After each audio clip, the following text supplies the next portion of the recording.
Գյուրջան Կասկադ, հասանելի բնակարաններ 65 ամիս մարման ժամկետով։ Չինիկոսի հետ կապված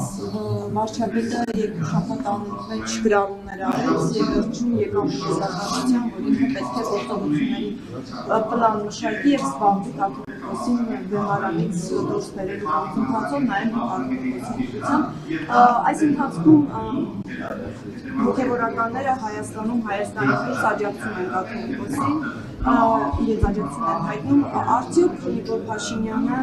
անգամ այս ֆոնին շարունակի կաթողիկոսին վեհարանից հանելու իր նախաձեռնությունը եւ այդ ինչպես է ի վերջո իրականացվելու։ Այդ պլանը օրինակ ձեզ հայտնի է, ինչպես է այդ պլանը կյանքի կոչվել, հանձնախմբի մասին է խոսվում։ Նախ եկեք վեհարանից հանել արտահայտություն կարող մոլորության մեջ մտցնի մարդկանց, խոսքը նրան ֆիզիկապես վեհարանից հեռացնելու մասին չէ, խոսքը հետևյալի մասին է, որ Կտիչ Ներսիսյանը կուսակրոնության ուխտը խախտել է, ինչը նշանակում է, դա մի բան է, որի մասին բոլորը հայտարարում են, ոչ ոք չի հերքում, եւ այդ թվում Կտիչ Ներսիսյանին բազմիցս կոչ է արվել, որ ինքը պարզաբանի, դա չի պարզաբանել։ Իրենք որովհետև բացատրեմ։ Անձնական դաշտ եւ իշխանությունների կանոնակարգի հետ եկեղեցու ինչ կապ ունեն։ Ես չեմ պատասխանի ձեր հարցին, կպատասխանեմ Անի հարցին, որպեսզի դուք զգաք, թե ինչ վատ է, երբ որ ձեզ ընդհատում են։ Հետո էլ բայց գործ եմ տալիս ընդհատել Անին արանքում։ Ուրեմն բայց չէ, ձեր հարցին չեմ պատասխանում։ Այլակի հարցի սկզբից կպատասխանեմ, տեսնում եք ինչ բարդ է։ Ասում եք ինչու չեք ասում վեհապար, որովհետև տեսեք, ընդհանրապես եկեղեցական տիտղոսները ինչ որ իմաստ են, չեք կրում։ Օրինակ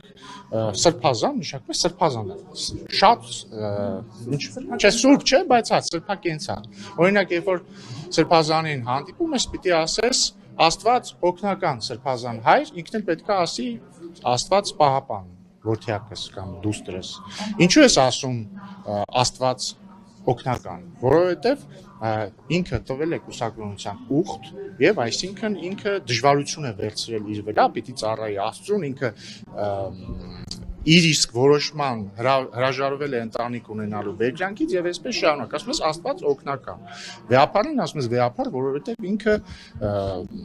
փառավորում ես իրեն։ Հիմա եթե մարդը իր դրված ուխտը խախտել է, ես ոնց իրեն ասեմ հարգելի ժողովուրդ, կա մի հատ հեշտ ճանապարհ, էլի, որ ասում եք հիմա ինչ ենք մենք սպեկուլյացիաներով զբաղվում։ Սուտ է, թող ասի սուտ է։ Թող ասի։ Եթե եկեղեցու ներսում Որովհետև այն կետից սկսած, երբ որ հարցը բարձրացվեց եւ չհերկվեց, դա դարձավ ճշմարտություն։ Անձնական տվյալները քաղաքական, հիմա չէ, չենք հավաքագրում։ Հիմա ձեզ օրինակ, ինչով ենք շանտաժ անում։ հանձնախումբ ձևավորենք եւ այլն։ Շանտաժն այն է, երբ որ դու մեկին ասում ես արա սա կամ մի արա սա, թե չէ ես կանեմ սա կամ չեմ անի սա։ Նման դեպքի մեջ մենք գործ ունենք, իհարկե ոչ։ Անձնական տվյալների մասին։ Տեսեք, օրինակ հիմա եթե դուք ինձ հարցնեք, դուք քանի տարեկան եք, ես ասեմ 35։ Դուք ինչ չեք ասի, բայց մի վարքյան ինչի ես դու 35 եւ ոչ 34։ Որտեղ դա ուղղակի իմ անձնական տվյալն է։ Ես 35 տարեկան եմ։ Բայց օրինակ եթե դուք ինձ հարցնեիք 10 տարի առաջ, 11, դու քանի տարեկան ես, ու եթե ես պատգամավոր լինեի, ու ես ասեի 24, ձեր լեգիտիմ իրավունքը կլիներ ինձ ասել, բայց մի վարքյան, ո՞նց ես դու 24 տարեկան եւ պատգամավոր, եթե ըստ մեր օրենքի դու պետք է լինես 25 տարեկան, դուք ասում եք, որ եթե քննադատություն է հնչում կամ ինչպես դուք եք ասում, թիրախավորվում են սրբազանները, ուրեմն թիրախավորվում է եկեղեցին։ Հիմա հարց, եթե ինչ որ մեկը թիրախավորում է ինձ կամ Նիկոլ Փաշինյանին, կամ ցանկացած այլ քաղաքացիական պայմանագիր կուսակցության անդամ, պատգամավորի կամ կառավարության անդամի, արդյոք դա նշանակում է, որ թիրախավորվում է պետությունը։ Իհարկե ոչ, չի նշանակում, որ ոչ մի հոգեվորականներն են վարկաբերվում, կոնկրետ մանկապետի անունը, կոնկրետ քերակնոջ անունը։ Մի վարքյան։ Եթե դուք ասում եք, որ քննադատությունը առհոգևորական նշանակում է վարկաբեկել եկեղեցին, նույն տրամաբանությամբ կարելի ասել, որ падգամավորին վարկաբեկելը, падգամավորին քննադատելը նշանակում է վարկաբեկել ազգային ժողովը եւ Հայաստանի պետական ինստիտուտները։ Օդից կախված հանցագործությունների մեղադրանքներ Ես եթե նկատեցիք, ընդհանրապես մի բանի մասին նշեցի։ Ես նշեցի, որ Կտիժ Ներսիսյանը կուսակրոն չէ եւ դա ստեղծում է անհամատեղելիություն իր կաթողիկոս լինելու հետ։ 7 տարի հետո մի քանի ամիս առաջ քրիստոնյա որ գիտեք եւս ներկայացավ Փաշինյանը։ Այդ ժամանակ այդ հարցերը չկար եւ այդ հարցերը առաջացավ երբ որ Այդ ժամանակ այդ հարցերը Միվարյան էլի ախր լավ էլի դուք չեք հոգնել ձեր բանից Փաշադազադը խոսած իսկ դուք որ խոսում եք կարող է բանա նույն օտարեր Միվարյան իսկ զուգադիպությունա որ համ դուք եք նման հարց տալիս փորձում եք կապել տեղի ունեցողը Ադրբեջանից եկող հրահանգների հետ համ դրա մասին խոսում է Բագրատ arczepiskopos Գալստայանը որը օրերս ոչ թե օրերս այլ մի շաբաթ առաջ մոտարապես հրապարակավ հայտնել է որ իր հետ կապվել են օտարերկրյա ուժային թողեք ավարտեն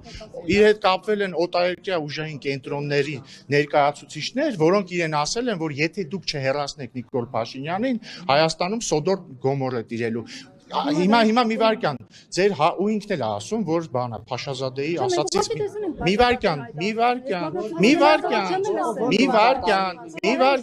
վարքյան եւ Բագրատ arczepiskopos Գալստյանն էլ ասում որ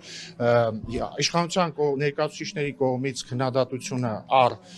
կուսակրոնությունը չպահող եկեղեցականներ դրտված է Ադրբեջանից։ Հիմա ես կարող եմ ասել, որ դուք եք մոտարապես նույն տոնայնության մեջ հարց տալիս, կարող եմ ասել, իսկ գուցե դուք եք ուժային կենտրոնների ներկայացուցիչները հանդիպել։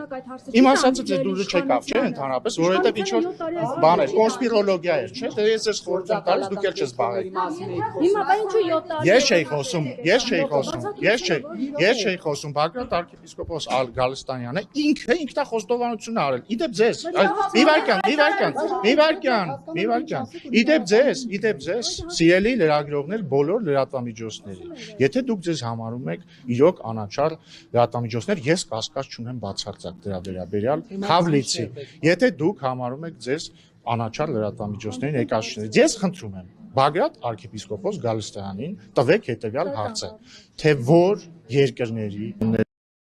Ինչ ուժային կենտրոններ են դրանք, օրինակ, չգիտեմ, հատուկ ծառայություններ են, հետախուզական ծառայություններ են, պաշտպանության նախարարություններ են, չգիտեմ, ինչեր են, հարցրեք, եւ որ երկրների ծառայություններն են դրանք, ինչ են իրենք ասել իրեն, եւ արդյոք ինքը չի համարում, որ խնդրահարույց է, երբ որ հայ առաքելական եկեղեցու բարձրաստիճան հոգևորականը, որը նաև զբաղվում է քաղաքականությամբ, որը իրեն հռչակել էր վարչապետի տեխնացու, իդեպ այս մասը նկատեցիք, վարչապետի տեխնացուն ոնց որ փոխվեց։ Սկզբից սրբազաններ, հետո խեղճ սրբազանին ասեցին դե լավ, քեզ մոռացանք, հիմա բան Մասիսի քաղաքապետին են դրել։ Խնդրում եմ այդ հարցերը գտակ։ Բայց մի վարքան, իսկ դուք կարծում եք, որ դուք բոլորդ անդադ կարող եք թեման շեղել, իսկ ես չեմ կարող։ Հիմա վերադարձանք Դուք գնացել եք Փաշինյանի հայտարարությունից հետո գնացել եք Մայրաթոր, որևէ եկեղեցի տեսել եք մարդկանց հոսքը, թիվը, Բայց ես շատ ուրախ եմ որ